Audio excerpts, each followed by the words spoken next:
Peu après le début de l'offensive, à qui on avait donné prosaïquement le nom de poussière d'automne, mais passé à la postérité en tant que bataille des Ardennes, les 5e Panzer Armee et la 6e SS Panzer Armee gagnèrent chacune du terrain en prenant les Alliés par surprise.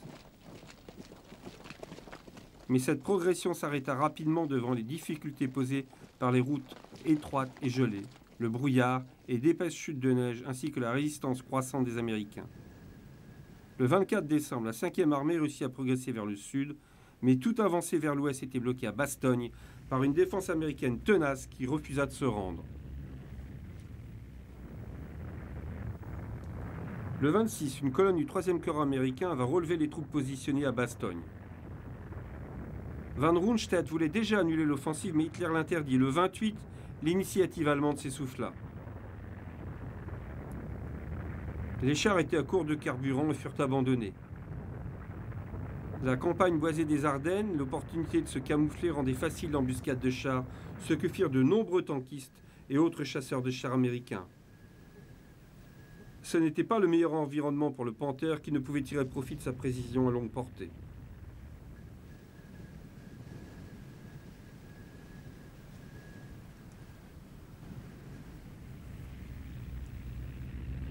Sous la pression des Britanniques et des Américains, les Panthers survivants battirent en retraite. Bien que le Panther fût le meilleur char moyen de la bataille, il ne fut pas disponible en nombre suffisant pour contrer efficacement les blindés alliés.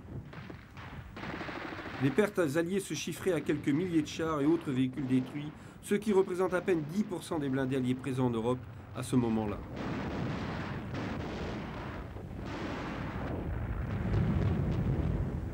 Au début du mois de janvier, avec l'amélioration de la météo, les attaques des chasseurs bombardiers alliés reprirent de la vigueur et les pertes des Panthers augmentèrent.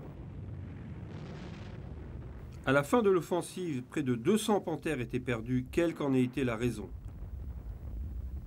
Le total des pertes allemandes dans la bataille des Ardennes s'est élevé à environ 600 chars. Ce Panther G, modèle de fin de série reconnaissable au masque du canon et aux échappements surélevés à l'arrière, a été détruit à Auton en Belgique par les forces américaines le 26 décembre 1944. Contrairement au précédent Panther qui portait un camouflage, l'équipage de ce Panther G a tenté de blanchir le véhicule pour mieux le camoufler dans la neige. La toile noircie suggère que le char a subi un violent incendie interne. Il a été détruit par l'arrière par un chasseur de chars américain, le feu ayant été suffisamment fort pour tordre les barres de torsion, brisant ainsi la suspension. L'incendie a noirci le reste du char. L'avance alliée en Allemagne en 1945 n'a que rarement rencontré de résistance significative de la part des Allemands. Avec l'encerclement dans la poche de la Ruhr, de la 5e Panzerarmee, de la 5e armée et des 19 divisions du groupement B, très peu de Panthers étaient maintenant encore disponibles pour offrir une résistance digne de ce nom. Plus tard, de petits groupements furent rencontrés par les Alliés. Équipés d'un ou deux Panthers, d'un Tigre survivant ou d'un automoteur, mis en œuvre par des soldats aguerris, ils allaient offrir une résistance acharnée jusqu'à leur destruction ou à l'épuisement de leur carburant et de leurs munitions.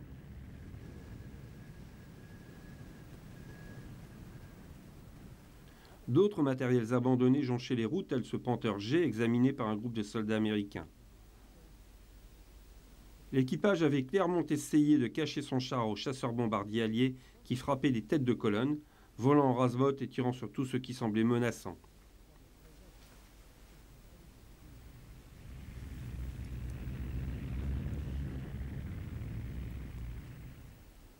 Ici, un des derniers modèles de Jagdpanther construit sur le châssis du Panther G, détruit par un chasseur de chars M36 américain. Le M36, avec un canon de 90 mm, était l'un des seuls véhicules alliés capables de perforer le blindage frontal du Panther et du Jagdpanther. L'une des variantes très rares du Panther rencontré par les Alliés était un Panther G de fin de série, équipé de roues en acier dérivées du Tigre II. Le feu a ici détruit les barres de torsion, ce qui a provoqué l'abaissement de l'arrière.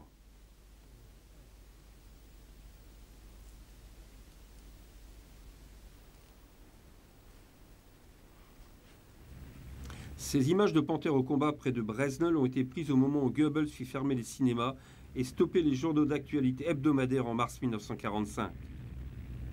Tous sont des modèles G de fin de série recouverts d'un camouflage inhabituel.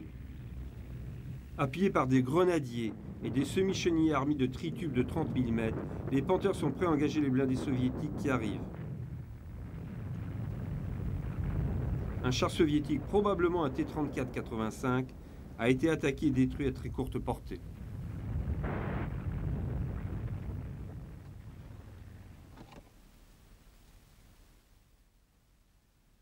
L'offensive finale des Soviétiques pour prendre Berlin débuta avant l'aube, le 16 avril 1945, par un tir de barrage d'artillerie de 8000 tubes et lance-roquettes multiples. Ils étaient dirigés vers les positions allemandes depuis les hauteurs et commandés par le général russe Georgi Yukov. Plus au sud, son rival, le maréchal von Konev, lançait sa propre offensive avec le premier front d'Ukraine 1h15 plus tard.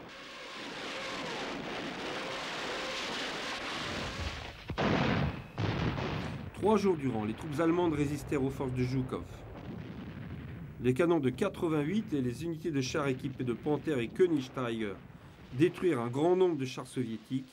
Les rives ouest de l'Oder devinrent un véritable cimetière de blindés soviétiques. Zhukov, piqué au vif par les remarques de Staline concernant le retard pris dans le planning de son offensive, passa un savon à ses généraux et demanda une offensive à tout prix. Dans l'après-midi du 19, les hauteurs furent bombardées et les Allemands chassés. L'avance sur Berlin commençait pour de bon. Dans les airs, l'armée de l'air soviétique harcelait les troupes allemandes qui se retiraient du front de l'Est pour leur couper la route vers Berlin.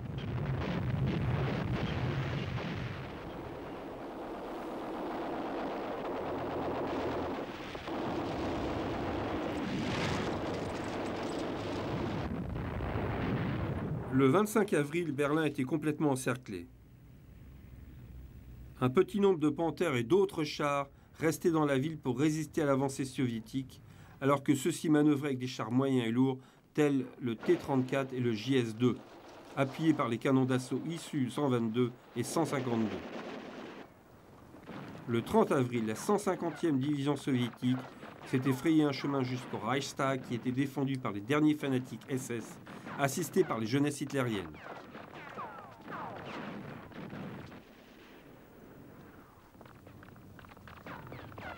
À 22h50, un petit groupe de soldats soviétiques monta les escaliers jusqu'au toit du Reichstag et hissa son drapeau, symbole de la victoire de l'URSS sur l'Allemagne nazie.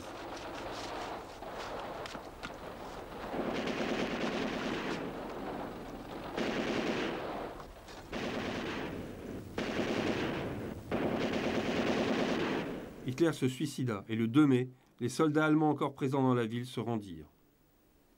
Berlin était tombé.